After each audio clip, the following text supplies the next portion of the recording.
Astagfirullah.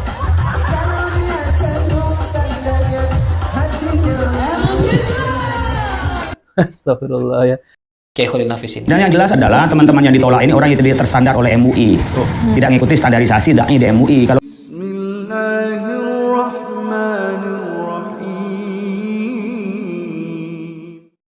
Assalamualaikum warahmatullahi wabarakatuh. Alhamdulillahirabbil alamin. Assalatu wassalamu ala nabiyyina Muhammadin wa ala alihi wa sahbihi ajmain. Amma ba'du.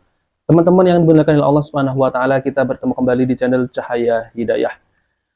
Jadi di video kali ini saya akan membagikan yaitu satu buah video di mana video tersebut ya ketua MUI itu mengatakan bahwasanya ceramah Ustadz Salafi ini tidak memenuhi syarat standarisasi. Aneh kan teman-teman ya, apa yang disampaikan oleh Ustadz Salafi ini padahal mengajak umat untuk kembali kepada Islam yang murni sesuai dengan apa yang diajarkan oleh baginda Nabi Shallallahu Alaihi Wasallam. Namun anehnya ya, saya nggak tahu nih MUI kok bisa berkata demikian ya teman-teman ya. Malah berbeda dengan wakil ketua MUI yang mengatakan bahwasanya memang terjadi perbedaan. Namun di dalam ceramah tersebut kita juga tidak memaksa kan ya teman-teman. Tidak memaksa kalian untuk mengikuti apa yang telah disampaikan oleh Ustadz Salafi. Ustadz Salafi ini menyampaikan ya, hanya menyampaikan, tugasnya itu menyampaikan, bukan memaksa orang untuk mengikuti ajaran yang disampaikan oleh ustadz-ustadz yang bermazhab salaf ini. Namun anehnya ya, kata MUI ya, ketua MUI ini malah ustadz-ustadz Salafi ini tidak memenuhi syarat standarisasi ceramah yang ada di Indonesia ini. Lucu sekali ya. Nah teman-teman, jadi saya akan bagikan video ini ya. Ini adalah hiburan kali ya, nunggu Gus Ikdam rawuh, Gus Ikdam datang. Nah, apakah ini yang disebut dengan standarisasi dalam ceramah itu? Sebelum kiainya datang, itu ada hiburan dulu, joget-joget. Subhanallah ya teman-teman. Memang zaman ini sudah kebalik-balik ya. Yang benar-benar mengajak umat, yang benar-benar mengajak umat kembali kepada ajaran yang murni, malah disebut tidak memenuhi syarat standarisasi. Oke teman-teman, kita langsung saja, mari kita simak videonya ya. Nih, abaikan musiknya ya. Ini hanya sebagai contoh ya.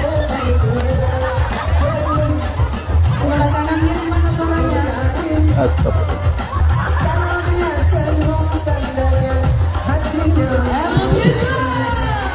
Astagfirullah ya. Apakah ini yang disebut dengan standarisasi ya teman-teman ya? Pengajian yang isinya Al-Quran dan Sunnah, hadis-hadis Nabi SAW, sebelum disampaikannya ceramah ya, sebelum disampaikannya kepada umat harus joget-joget dulu gitu ya. Harus ada hiburannya dulu. Coba ini kebalik-balik zaman ini ya. Kalau orang yang waras ya melihat seperti ini tidak cocok teman-teman ya. Tidak cocok, sangat tidak cocok sekali kalau sebelum kiainya datang itu harus ada hiburan semacam ini. Harus ada dangdutannya, harus ada musik-musiknya. Ini tidak cocok kalau di dalam agama Islam. Kalau di dalam agama Kristen cocok ya, karena di dalam agama Kristen mereka kan suka bernyanyi-nyanyi, bermain musik di dalam gereja. Ini Islam ya. Islam ini menyampaikan ya, kita ini meniru apa yang disampaikan oleh Nabi Shallallahu Alaihi Wasallam. Tidak ada unsur musiknya, tidak ada unsur hiburan semacam ini. Yang ada malah Islam ini akan rusak dan akan dilihat orang-orang non-muslim, orang-orang kafir. Islam kok model seperti ini ya, kok tidak jauh beda dengan agama saya ya. Nah teman-teman, ini harus kita hilangkan semacam ini. Oke, mari kita lanjut ya. Nah ini kan kajian kayak gini pasti aman ya, tetap pasti aman ya. Jelas aman, tidak ada yang membubarkan karena isinya dangdutan ya. Ada hiburannya, ada dangdutannya, ada joget-jogetnya, ada kajiannya. Namun ini tidak pantas untuk ditiru. Karena apa yang disampaikan dalam pengajian tersebut tentu tidak terlepas dari Al-Quran dan hadis-hadis Nabi Shallallahu Alaihi Wasallam. Kita ini mencontohi siapa? Ya, kita ini mencontohi Nabi Shallallahu Alaihi Wasallam ketika menyampaikan Al-Quran dan hadis Nabi Shallallahu Alaihi Wasallam.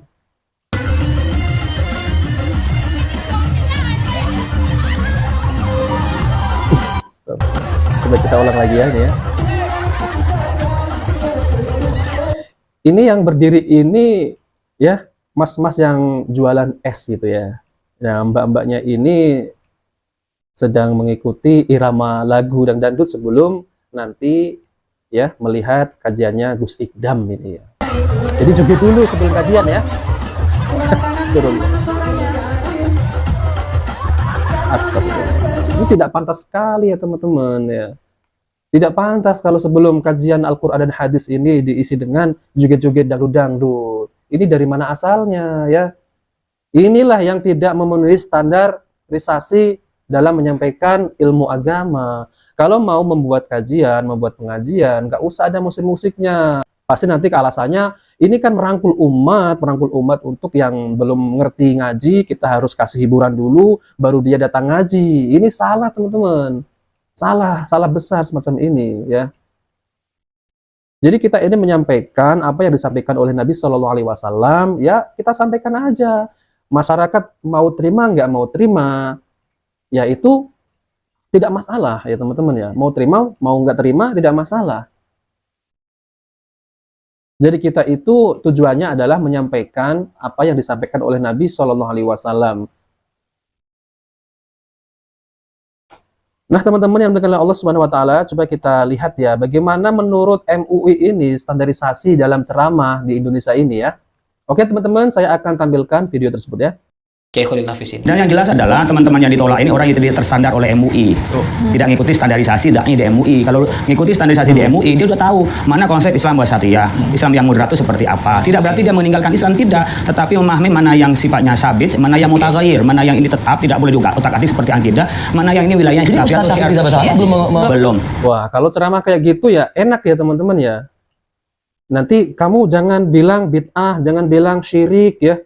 Wah, ini tidak boleh dibiarkan kalau seperti ini ya. Gimana nanti kalau orang yang tersalah jalan ya, bagaimana kita ini yang namanya amar ma'ruf nahi mungkar. Dan ketika ada seseorang ya yang melakukan kesyirikan, kita biarkan. Apakah seperti itu ceramahnya? Terus kemudian kalau perbuatan ini bukan sunnah, padahal perbuatan ini bid'ah, apakah kita biarkan seperti itu? Ya tidak kan teman-teman ya. Kita harus sampaikan apa yang Rasulullah SAW itu ajarkan kepada umatnya. Maka dari itu dai-dai Ustadz Salafi ini menyampaikan apa yang ada di dalam Al-Quran maupun hadis-hadis Nabi SAW. Jadi sama halnya ya Ustadz Salafi kalau tidak menyampaikannya berarti ada ilmu yang disembunyikan. Padahal ilmu itu tidak disembunyikan, harus disampaikan kepada umat. Yang putih katakan putih, yang hitam katakan hitam. Jangan abu-abu kalau semacam itu. Mari kita lanjutkan ya. Oke, nah Dan biasanya beginilah, teman-teman yang kontroversi ini adalah ustadz yang tidak afiliasi pada ormas. Baik itu NU, Muhammadiyah, Persis, dia tidak afiliasi. Kemudian dia juga tidak afiliasi dengan juga ke MUI. Dia berdiri sendiri itu biasanya. Nah, ini yang biasanya menyampaikan dakwah itu ya tekstualis gitu ya. Yang dia pahami itu seakan-akan adalah given kebenaran semata dan sendiri, tidak melihat perbedaan pandangan orang lain. Sehingga ada reaksi gitu dari yang lain. Sehingga menurut saya adalah evaluasi. Kalau ada dai harus ngajak pada orang lain, kemudian ada orang yang lain menolak, itu harus introspeksi pada dai-nya. Tapi juga teman-teman ya objektif aja. Ya walaupun umat ini menolak ya tidak masalah ya, tidak masalah. Ada juga ya seorang nabi itu tidak memiliki pengikut sama sekali, tidak masalah. Yang penting Ustadz Salafi ini sudah menyampaikan apa yang di dalam Al-Quran dan hadis-hadis Nabi Shallallahu Alaihi Wasallam. Nah, ketika ada pengajian yang dangdut-dangdut, apakah itu memenuhi standarisasi? Tidak kan ya teman-teman ya. Seperti siapa yang namanya itu Gus Ali Gondrong gitu ya. Yaitu ya Allah isinya apa coba? Joget-joget. Di mana letak kecintaan kepada Nabi Shallallahu Alaihi Wasallam ketika katanya ini adalah majelis sholawat? Ya Allah, majelis sholawat kok semacam itu? Isinya hanya jingkrak-jingkrak, joget-joget. Subhanallah ya teman-teman, memang zaman ini sudah kebalik, di mana banyak kemaksiatan yang dibungkus ya dengan Islami ya, seolah-olah sholawatan, majelis sholawat. Namun isinya di situ, tahu sendiri kan teman-teman, saya sudah banyak membahas video tentang terkait masalah itu. Nah, teman-teman yang dimuliakan oleh Allah SWT, jadi itu saja yang bisa saya tampilkan ya videonya terkait tentang tanggapan MUI kok bisa berbeda dengan wakil ketua MUI ya, di mana wakil ketua MUI ini lebih bagus, lebih baik dalam menyampaikan tanggapan yang diberikan oleh wakil ketua MUI terkait masalah pembubaran kajian Ustadz Dr. Syafiq Riza Basalamah. Memang ada perbedaan di antara kaum muslimin ya. Memang ada hadis Nabi Shallallahu Alaihi Wasallam, umatku ini akan terpecah menjadi 73 golongan. Maka dari itu ya teman-teman ya, menurut standarisasi itu harus sesuai dengan Al-Quran dan hadis Nabi Shallallahu Alaihi Wasallam, tidak disembunyikan ya. Katakan putih dan putih, katakan hitam hitam. Nah, oke teman-teman, jika video ini bermanfaat, jangan lupa like dan subscribe di channel Cahaya Hidayah. Wabil taufiq wal hidayah. Wassalamualaikum warahmatullahi wabarakatuh.